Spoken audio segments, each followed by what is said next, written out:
Yeah, I started doing COVID testing, and I brought the COVID test to wherever the patients were. So one of my first clients is a car dealership, and they wanted to COVID test all of their employees. And so I started going to them, and I started thinking like, hey, people want healthcare for their lifestyle. Yeah. And so that's my tagline, healthcare for your lifestyle. So they want to come to you. You know, my groceries get delivered. Food gets delivered now. I'm like, we could do the same with healthcare.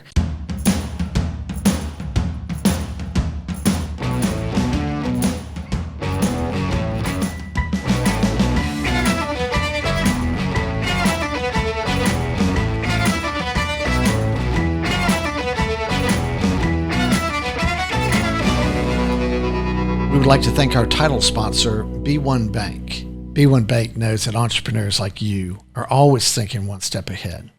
So you need banking solutions that can keep up. It begins with lending. Does your business need working capital or financing for new equipment? How about a real estate or a construction loan? Good news, the B1 lending team is ready to learn your goals and help you find the best lending option available. Now let's talk about uncomplicating your daily cash flow. B1 offers a full array of treasury management services that let you collect funds faster, pay funds more efficiently, and access your information with powerful online tools. Most importantly, B1 understands the value of working with local nonprofits to build a stronger community. They believe in giving back through hands-on involvement with their B1 Community Outreach Program because it's simply the right thing to do. B1 Bank. Be uncomplicated. To learn more, visit b1bank.com. Equal housing lender, member FDIC. Hello, my name is Andrew McClendon. I'm your host of the NXT Entrepreneur Podcast. We're in the Propel production podcast studio here in Baton Rouge, and we welcome our guest, Blasia, Rivet. Thank you so much. Yeah, thank you for having me. I'm excited to be here. You've got a fantastic social media presence out there, and I want to dig into that. So you're the CEO of Decision Critical, LLC. That here is in correct. Baton Rouge? You're in Baton Rouge. Tell us what Decision Critical is. Decision Critical is a concierge nursing agency, and so we are healthcare for your lifestyle. And concierge means what? You go to their homes to provide care? We do. We are mobile, and it's not just homes. We go to offices, corporations. We go to hotel rooms if patients are recovering there after a surgery of any sort, Airbnbs, you name it. We can go to you wherever you're at. And then what type nursing do you do? I mean, there's all sorts of different type nursing. We have nurses experienced in so many fields. We do a lot of chronic care cases for patients diagnosed with multiple disorders and chronic care issues. We take care of plastic surgery patients after they have surgery while they recover. Also, other types of surgeries. We take care of children who have chronic care issues. So with COVID, are there clients that want you to come to them to test and to much less care for? I mean, are there people that don't want to get out because of their health situation? So COVID is actually one of the things that helped my business. I'm hoping to be a COVID success story. And so one of the things that got my business and my name out there as I transitioned from nurse consulting into concierge nursing was COVID tests. Right when the pandemic began, I started thinking, hey, people are needing COVID tests a lot. And so I partnered with a lab out of New Orleans, and I decided I was going to bring COVID tests into the home or to wherever patients were. And so I went mobile with COVID testing. And that's kind of what started the business, to be honest, in the concierge nursing world. So that's at the very beginning of COVID. We're talking March of 2020. And testing took a while to be available, right? It was a number of months, was it? Or it did. It took a while, but I would say I was on the forefront of it. Yeah. I jumped on it as soon as it was available, found a lab I wanted to partner with, and ran with it. Okay, so let's back up a little bit. So you are a registered nurse. Correct. Right? So you're from Baton Rouge. I am. I read that you're a St. Thomas More. St. Thomas More Eagle. Yeah, and as am I, and St. Joseph's. St. Joseph's Academy, And yes. I was right down the street at Catholic High. So, but you went to Southeastern, right? I did. I went to Southeastern Nursing School. I'm not sure if you're familiar with it, but Southeastern's clinical portion of their nursing school is here in Baton Rouge. And so I knew I wanted to come back home. I tossed around the idea of going to LSU, which I always loved the idea of going to LSU, but their clinical portion was in New Orleans, and I wasn't quite as comfortable going to New Orleans. So that's why I chose Southeastern. I was in a sorority there, had an amazing experience, came home on the weekends, and finished out my clinicals here in Baton Rouge. And so what type nursing did you practice?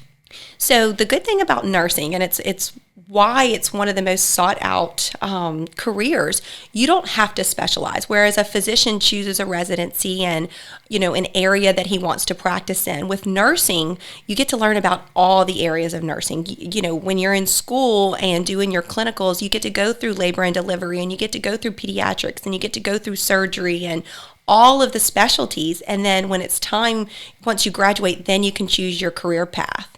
And so I chose pediatric cardiology. I was working in the pediatric intensive care unit since high school, actually. Since I graduated high school, I got a job there, started out answering phones, and then went into be a nurse tech while I was in school, and stayed there until I graduated. Shortly before I graduated, the cardiologists over at Pediatric Cardiology, who are some of my very best friends and just wonderful physicians, they offered me a job shortly before I graduated. And so I went straight in to work with them and stayed there for 15 years. Yeah, that's fascinating. I read that pediatric cardiology, and that just strikes me as being like something extra special. So special. I absolutely loved my job there and my time there.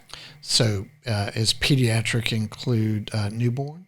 It does, yeah. Newborn, all the way through adults with congenital heart disease. So, with congenital heart disease, it's something you're born with.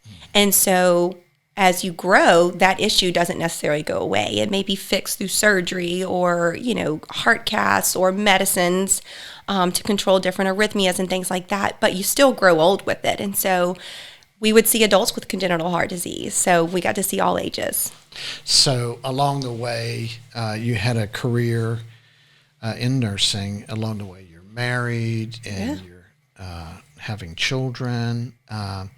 There's something I read about your having a serious issue with one of your children, health-wise, and I wanted to see. You told a story about it that I saw online that was just really beautiful. I was wondering if you could give us a little insight to that, because I have a feeling that leads into your bigger story of starting your business. It does. So my middle son, Paxton, who is now 11 and healthy and active and all of the things we dreamt of, he, at 4 weeks of age, he was born and was a funny breather. We called him a noisy breather. And I kept sending him back to the nursery. And, when while you're still in the hospital. While I'm still in the hospital. I just knew this kid wasn't breathing right. I was a nurse, and I had an 18-month-old at home. And so from the beginning, I knew something wasn't right. And so we brought him home. They said he was going to be fine, just fluid clearing out of his lungs, all of those things. And so we brought him home, and he was in the bassinet next to our bed. And every night it was like my husband and I could hear him stop breathing. We knew that he'd take these quick little breaths, and then it sounded like he would stop breathing.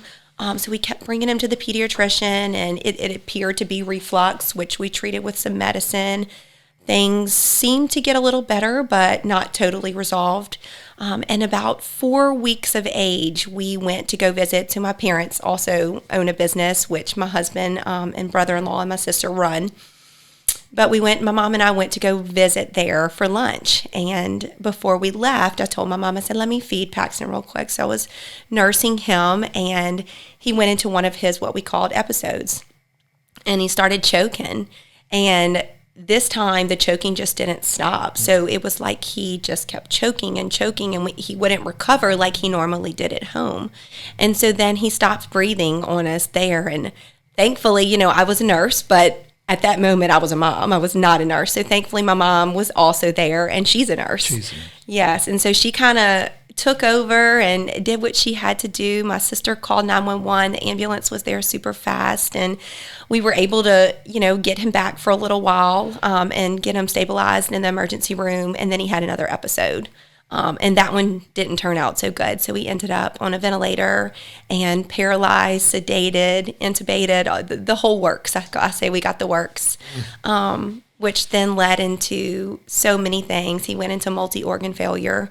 And we were in the hospital for 32 days on a ventilator, having feeding issues, trying to figure out what was, going on throughout that time. But luckily, day by day, he got better after a while.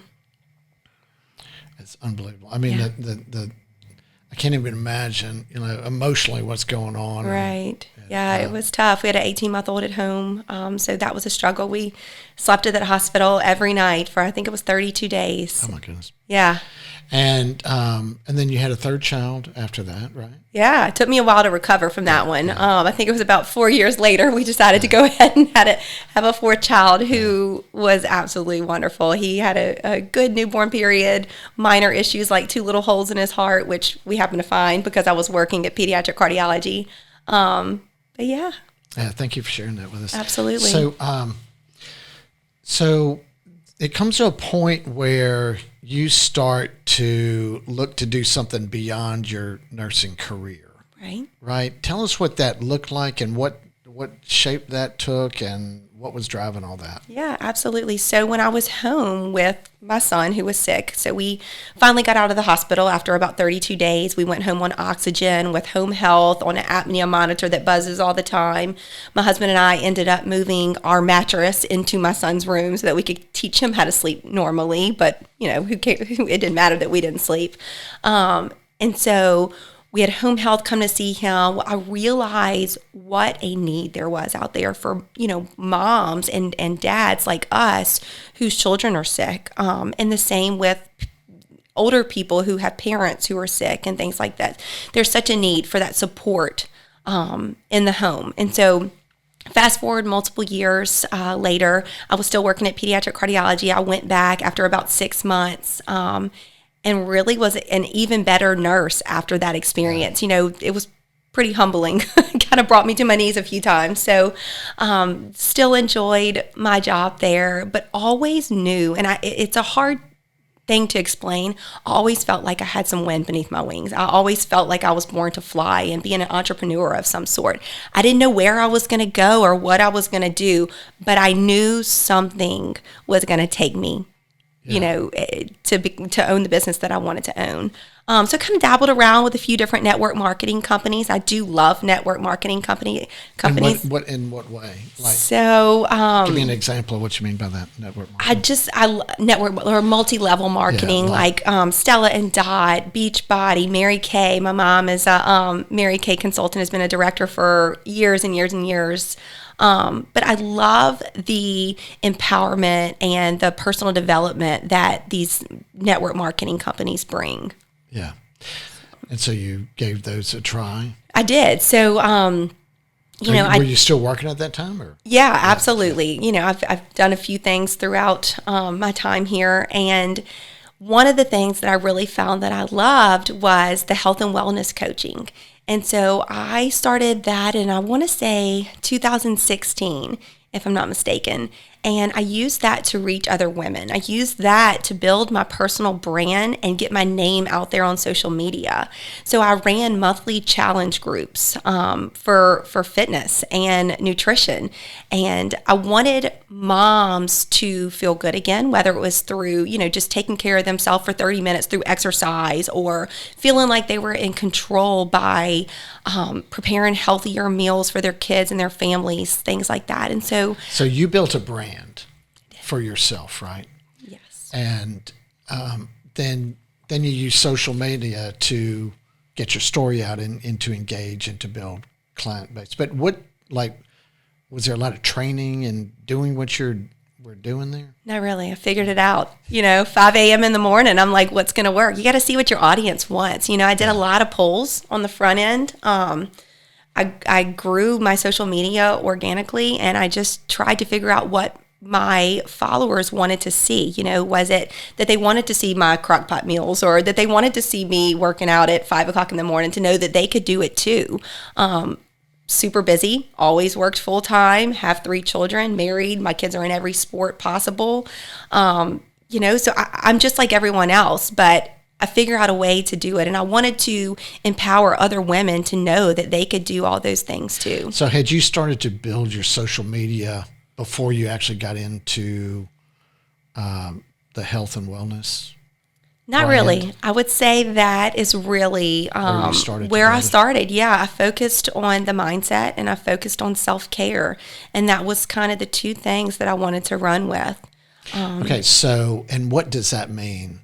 Mindset and self-care. I mean, what does that look like? What services is that? What are you helping? I'm guessing most of your clientele was women? Yes, correct. And so what are you offering them? So what were you offering them? Well, if you follow my stories, I do a lot of inspiration and motivation, whether it be through quotes or just sharing stories about things that I've gone through and what I've found works. And so I really like to inspire and motivate in all aspects of life. And so what I was offering through the wellness coaching is monthly challenge groups. Basically, we would all do a fitness challenge together. And so that's really what I was offering. And are you generating revenue doing this? I was making money doing this, not on my social media side, but then the people who would come to me for this would sign up through the platform I was using, which was Beachbody. And Beachbody was how I was delivering the fitness routines into the client's home. Okay, and how is that delivered? It's an app. It's an app on a smart TV that you can stream fitness. All right, so you come up with this idea, right, and to help other women, and it's through this health and wellness platform. They sign up, right? They get it through this app, and then you're providing all this other support and all this other content through your social media, right, to bring life to it, right? Yeah, exactly. To grow my following and get people engaged and connect with other people in the city. Because prior to doing this, I opened Decision Critical. So Decision Critical was actually founded in 2014. Right. And so we're talking 2016, but I opened Decision Critical in 2014. And it was more to do nurse consulting. And I wasn't sure exactly where I wanted to go with it, but I knew if I opened it and figured it out along the way, that something would catch eventually. Good for you. And it did. So, let me ask you real quick. What did nursing consulting mean? So I would do some safety meetings. I tried some legal nurse consulting with some different attorneys. Really, whatever the client needed, whether they wanted to talk about their medicines or they wanted to talk about, their mom's chronic issue. It just didn't matter. Whatever the client would come to me and ask, I figured out how I would bill for it and how I would, help them. How were you building clients early on? Word of mouth. Word of mouth. But I mean, through hospitals, doctors' offices? Not really at that point, no. Individuals, yes. Okay. Yeah. So one thing that I saw pretty consistent, I want to talk about the social media for your wellness. What you call that body work by Blasia? Yeah, I called it Beyond Bodywork by Blasia. It was just a catchy name. It's not anything formal. That was just the name of the challenge groups that I ran every month. Yeah, but it was all about positiveness. Correct. And kindness and gratitude and love. I mean, just oozing of goodness, right? Thank you. And that's what I hope the world sees. Yeah. And so you, and your social media is just really well done. Thank you so much. So that then led into taking your development of that social media platform into Decision Critical. It did. And so Decision Critical seems to have that same, vibe of sorts. Yeah. Yes. That same vibe of positiveness. And you share all sorts of interesting content. So a couple of questions for you about that. Tell us your thoughts on social media versus a website as it relates to communicating with your clients. Well, let's just start there. Absolutely. So I love social media. I feel like it is a free tool to get you out there to the world. And I feel like there's so much negativity going on right now that social media can be obviously used for that negativity as well. But I felt like I wanted to be a light on social media, and I wanted people to come to me to see that light, whether it be through healthcare or fitness or nutrition or mom life or anything. I wanted to use social media to bring that light out to the world. And speaking of website, my website should be up and running as of today. Oh, really? Yeah, so I love a website as well, but I feel like the engagement comes from the social media, and then you go to the website to close the sale of sorts, if that makes sense. So I want to draw everybody in on social media, get them locked into what I'm doing, and then lead them over to my website to close everything out. Very good. And that's why I asked you, because I did see the website. Yeah. I tell you what, why don't we take a pause right there, get a word from our sponsor, and we'll pick it up on the other side. One of our sponsors, MBD Maintenance, is excited to announce that after 25 years, they're rebranding their company name to Pivotal. It's the same ownership, same staff, same location, just a new name that better represents the services that they provide their clients across the Southeast United States. Pivotal does commercial building construction and renovation. They do tenant improvement work and retail and office facilities. They do installation of dock doors in distribution centers, storm and fire damage repair, and catastrophe recovery for national disasters. The team at Pivotal is simply the best. They're experienced, they crush schedules, and they have an impeccable safety record. If Pivotal can help you with your next project, you can find them online at pivotalperforms.com. And we are back with Blasia Rivet. Blasia, the other question I wanted to ask you about social media. Yeah. And I think you alluded to this just a minute ago, but it seems like you've developed your content, and it is very diverse and includes a lot of different things, but it's really just a message of positiveness and goodness and kindness. And it feels like what you're doing is attracting people on social media who resonate with that vibe, with that positive, looking for something good, because you mentioned there's so much negativity out there. And then once you've got them following your content, then they may see where they may need some of your services on the nursing front. Am I reading that right? You're right on. That is exactly it. I want to draw people in just to see the light. Like I mentioned earlier, there's so much negativity going on in the world. I just want to be a bright light in this dark world for all ages. There's not one age that I'm targeting. I know I focus on moms a lot because that's the stage of life I'm in.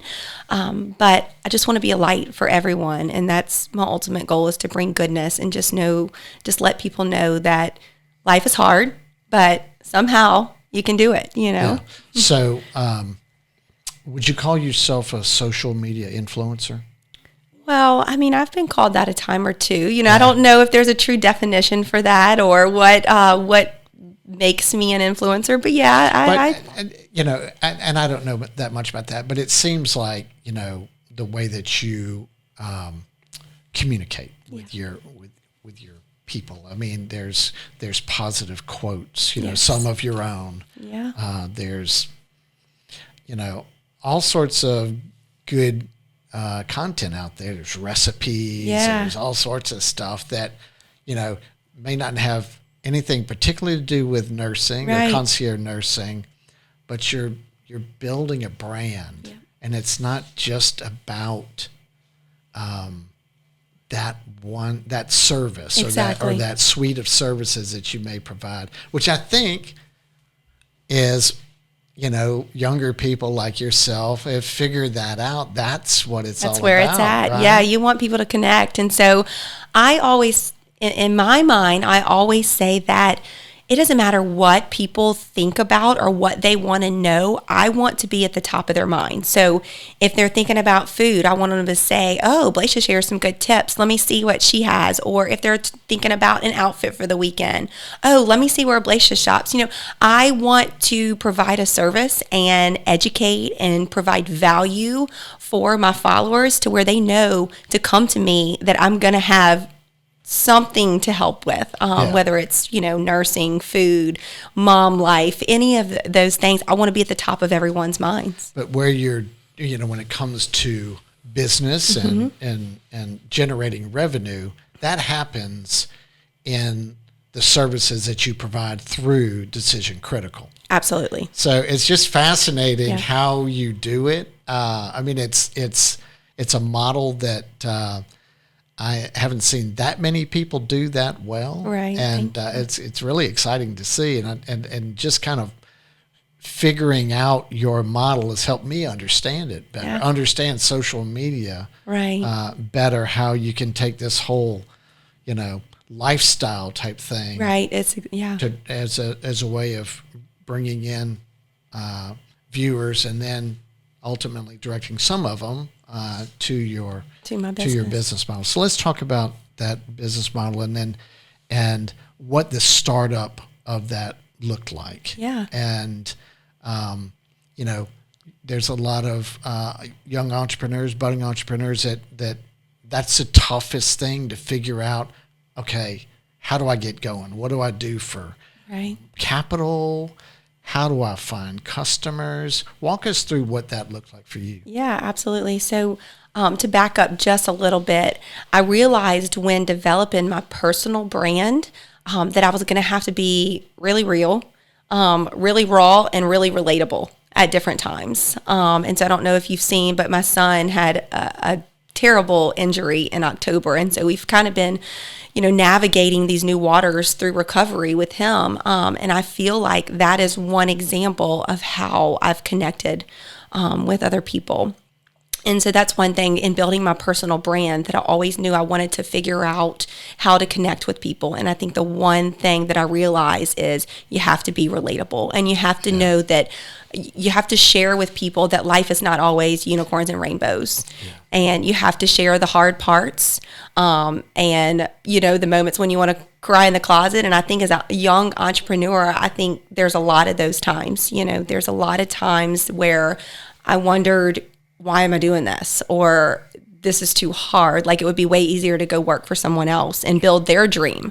But I always knew that it was going to be worth it if I just kept on and figured out a way to put take the next step forward, that eventually it would be worth it. And something I always go back to, and I think it's funny when I see this meme often, but not necessarily a meme, but Coca-Cola only sold 25 Cokes in their first year. And so I remind myself of that often. I'm like, if Coca-Cola can make it after only selling 25 Cokes in the first year, I can do it too. So I go back to that.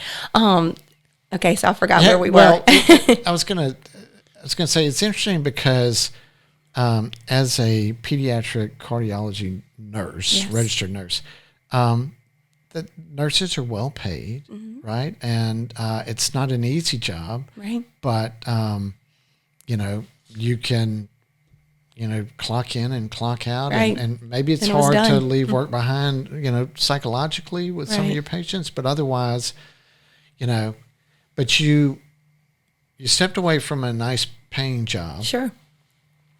With a lot of respect in that industry. And to going down that entrepreneurial path where your salary goes away, and now you got to make it. So, so how did that look financially? I mean, how did you get going? What'd you do for capital? Yeah, sure. So I worked my health and wellness coaching for a while I was still at pediatric cardiology. And then after about 2 years, I decided to just jump. And so I was doing some consulting on the side, but obviously nowhere near the pay that I was making. And I was earning a little bit off of my health and wellness coaching, but again, nowhere near where I was. And so that first 2 years was really hard. I mean, I went from a nice salary, benefits, 401k. I held health insurance for our family, and so we had to figure out an alternative for that. So thankfully my husband, does very well, but that it's still huge to lose a whole salary. And so we made it with what we needed for those 2 years, but it was really, really hard. We had to cut in a lot of places. And so how I got going with Decision Critical is I knew that I didn't want to have investors off the cuff.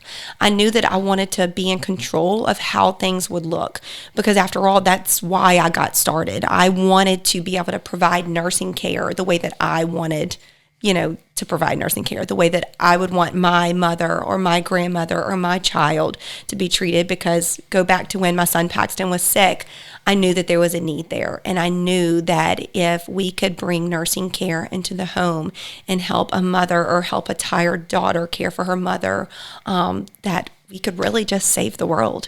And so as far as funding goes, what I did was I made a little money doing the COVID testing. And so I'd save every penny of that. That's how I really got started. And then I had one client that reached out to me to do some lab work on her mom, and she wanted to pay for the full year in advance. Wow. And I looked at my husband and I said, I think this is it. So she paid me for the full year.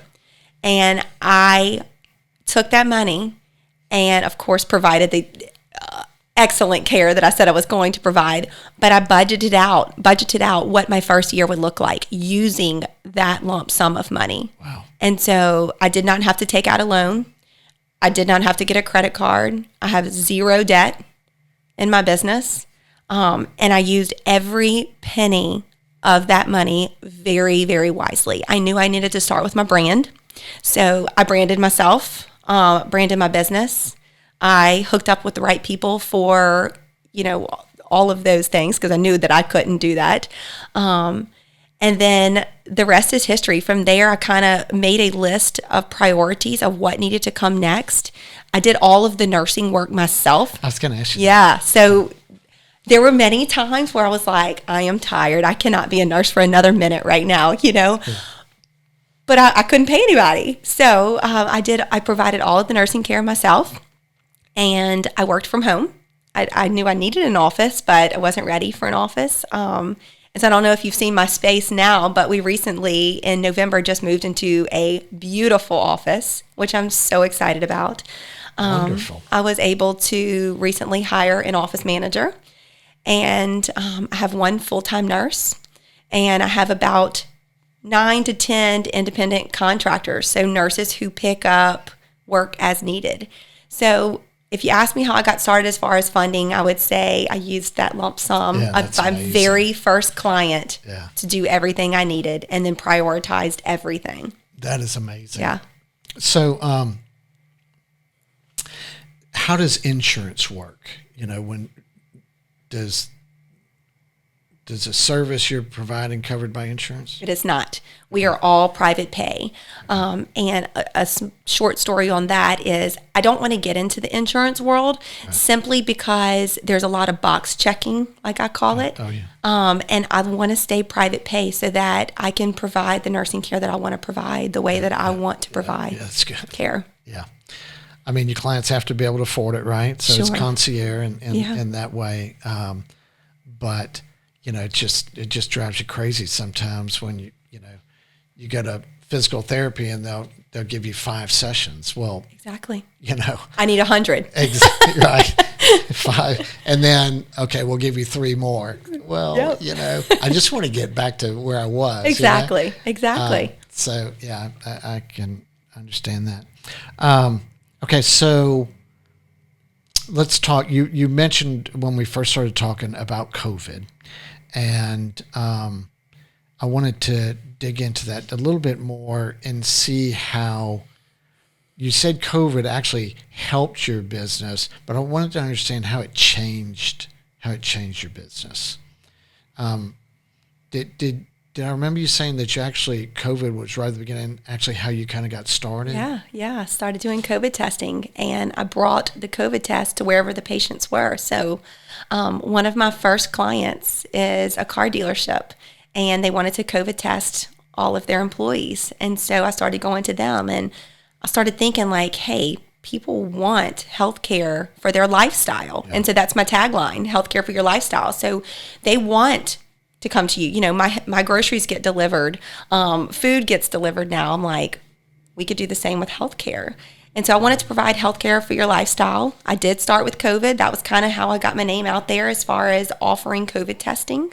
And now that we're on the back end of COVID, hopefully, I have partnered with a physician as a medical director to do the monoclonal antibody infusions. And I partnered with a technology platform. So I've formed a few partnerships to help do some of these higher level things that I need, other people for. That's fascinating. Yeah. That's fantastic. I love to hear that. I was going to ask you, when you look at COVID and what it did to hospitals and what it did to the frontline workers and how difficult that was for them to work in that environment, and just images of them just completely covered head to toe. Educate me on what that did to the nursing industry. I mean, did nurses step away from that? Did they get burned out on that? I have so much to say about this topic. God bless healthcare workers. Oh my goodness. They have all of my respect. I know so many people who have worked tirelessly over the past 2 years. And there's so many political issues that are now involved in healthcare, and I don't ever like to get into that, to each its own. I'm one that's a supporter, of all sides, but God bless healthcare workers. And so it has helped me because there's a lot of burnt out nurses that want to get out of the hospitals, that want to get out of the physicians' offices, and want to be able to provide the nursing care in the way that they want to. And so I have a list of 25 nurses right now who want a job to provide concierge nursing care. So it's good for me, but it's sad. It's sad for the world that we're living in right now, and what our healthcare system is going through. Yeah, I was curious of your contract workers, how many of them would have come out of that type situation? Yeah, so actually my full-time nurse came from a nursing home because she just couldn't bear the things going on in tough healthcare stuff right now. Yeah. Okay, so... Oh, I do have one more thing to say on that. Do tell. Yeah, absolutely. And so one of my main goals from the beginning is to empower nurses. And so I want to eventually set up a system to where my nurses almost feel like they have a business of their own. They can come in, whether you're a wound care nurse, a women's health nurse, a labor and delivery nurse, or a plastic surgery nurse.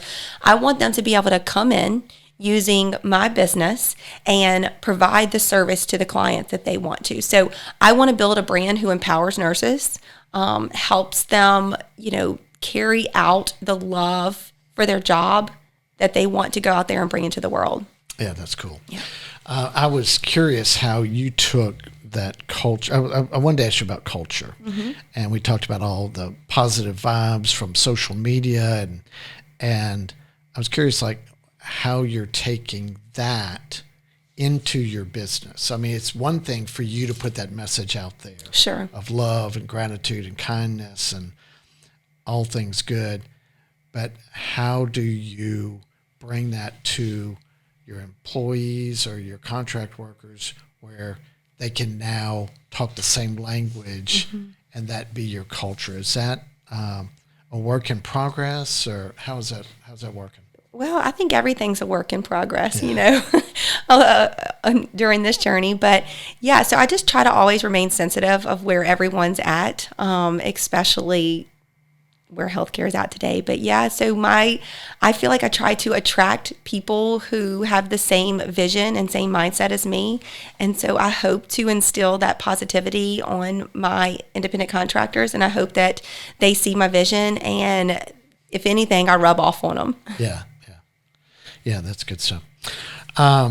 Okay, so there's been a lot of challenges. I mean, any entrepreneur starting a business has challenges, and particularly in your industry, some of the things you've just talked about.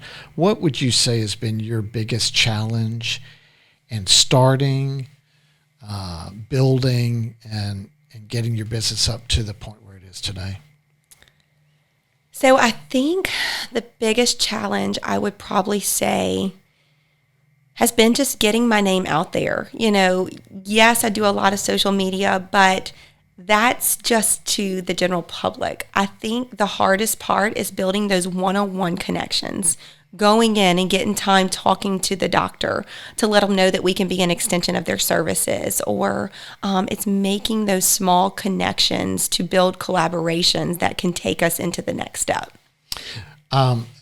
Do you have mentors in your life? Are there people that you go to and talk about, business strategies, or someone's shoulder you can cry on from time to time? Not formally, but my parents are entrepreneurs, so I run things by them from time to time. I have a very good friend who is in the space next door to me at my new office, and she owns her own real estate agent, and she's her own brokerage. She owns her own brokerage, and so we share a lot of stories. I try to sit at a table with people who I want to be in their shoes.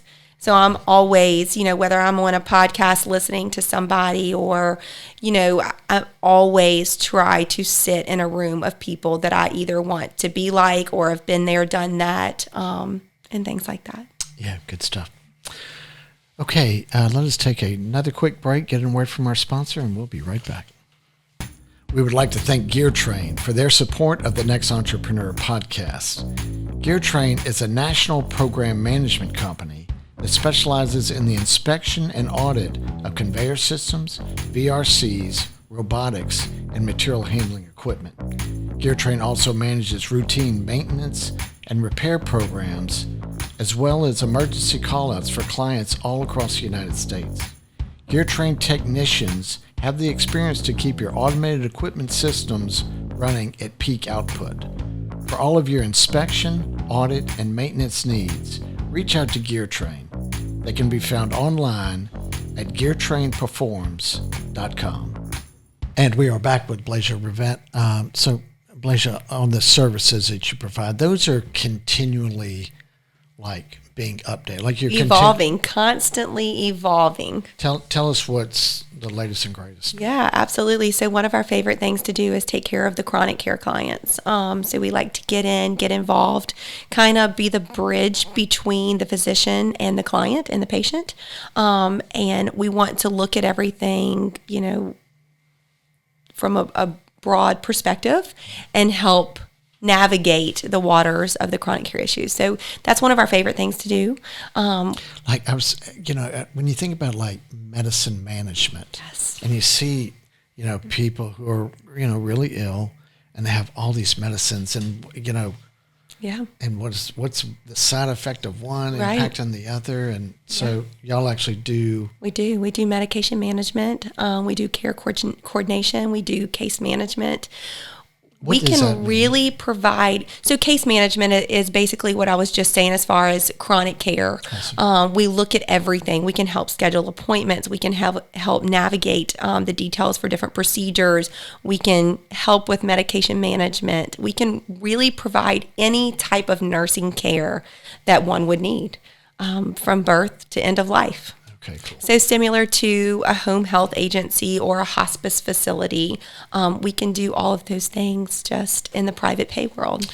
And some of the newest stuff is? Yeah, so you mentioned IV hydration. We are starting to do mobile IV hydration. And so what that means is I have 7 or 8 wellness drips. So it's IV hydration. You can get just, an athletic drip if you're a runner or I like to call them a hangover cure. You hear a lot of those. So we'll have a hydration drip for that. We have some beauty drips for people who just want a glow or different vitamins. And so we have some super cool things coming out that I am very excited about. Wow. Yeah. That's interesting. Okay, so let's start to talk about the future. Sure. I look at your business as being new, right? And a young entrepreneur and starting up, and you've gone through all these iterations to get to this real business model, right? And so right now today, what do you see 5 years down the road or 10 years down the road or further as far as where do you want this to go? What's your biggest vision for this? You can tell us. We can take it. So I get really excited when I talk about this because I have such a big vision. And I've always been a dreamer, and I've always felt like, if God instilled this in my heart, well, then he equipped me to be able to carry it out.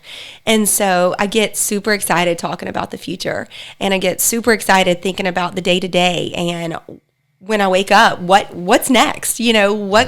Every time my phone rings, I'm like, what kind of nursing care does this person need? It's just so exciting with where we're going. And all of the amazing people in the community who have reached out, offering different services, the healthcare workers who want to, join our team, or different clients who need services, are just like breathing life into this business model. And so the future is just amazing. So where do I see us going? Well, I want to start small. I'm small in Baton Rouge right now, but I see this business model growing rapidly.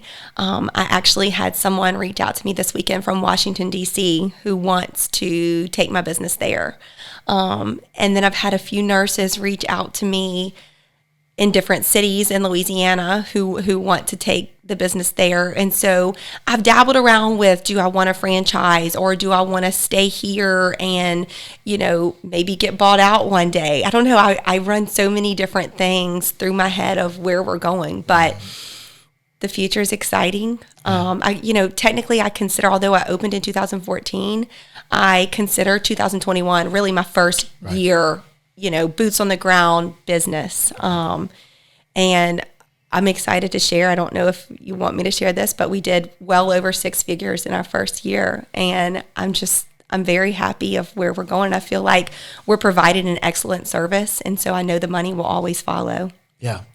We had a guest recently, and she said that if you don't get very excited about helping a client succeed with what you are working with them on, then you're in the wrong business. You're in the wrong, right? Exactly. And she's in a business consulting business model, but I think it clearly applies to you. And I can read it on your your personality, how.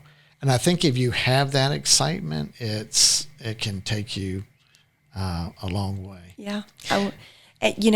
I strive for 100% of my patients to send me a text or an email or a social media message after we provide a service to say how amazing it was. And I think we're probably at 99.5% of getting that feedback. And that's what I just want to create and then duplicate. Yeah. And how many clients would you say you're at right now? So we just put out the number last week, and I meant to look at this before I came, but I think we were at like 200 or 300 in 2021. So that's super exciting to me. Yeah. Many of those having weekly. Yeah, but that's not double counting. Right. Yeah, that's individual clients, but some of which have absolutely weekly needs. Some chronic care that we see weekly. Yeah. Well, that's fantastic. Well, look, I get pretty excited when I hear about an opportunity like yours that's on the ground floor and it's got a lot of runway ahead of them. And so whenever you go looking for investors, keep me in mind. I think you're going to be very successful, and I wish you the best of luck. And I appreciate you coming in and sharing your stories with us. And thank you so much. Thank you for having me. I really appreciate it. I'm honored to be here. Thank you. That means a lot to me.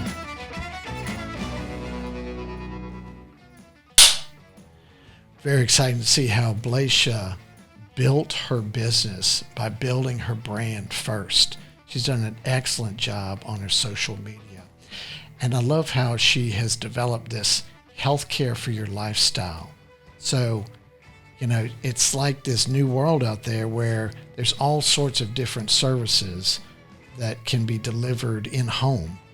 And she's building the staff to make that happen. It's amazing that she was able to get her business going with no debt. That's a fascinating story. But look, she has tremendous potential for growth in this business. And she's at the very beginning of the journey, and she's going to figure it all out and build great relationships to do that. Very excited for her. We appreciate you guys watching, and we'll catch you next time. We would like to thank our title sponsor, B1 Bank. They can be found online at b1bank.com. The Next Entrepreneur is produced by Propel Productions. You can find more information at propelyourstory.com. Don't forget to subscribe to the Next Entrepreneur Podcast and hit the bell for notifications. You can also follow us on social media. The links are in the description below.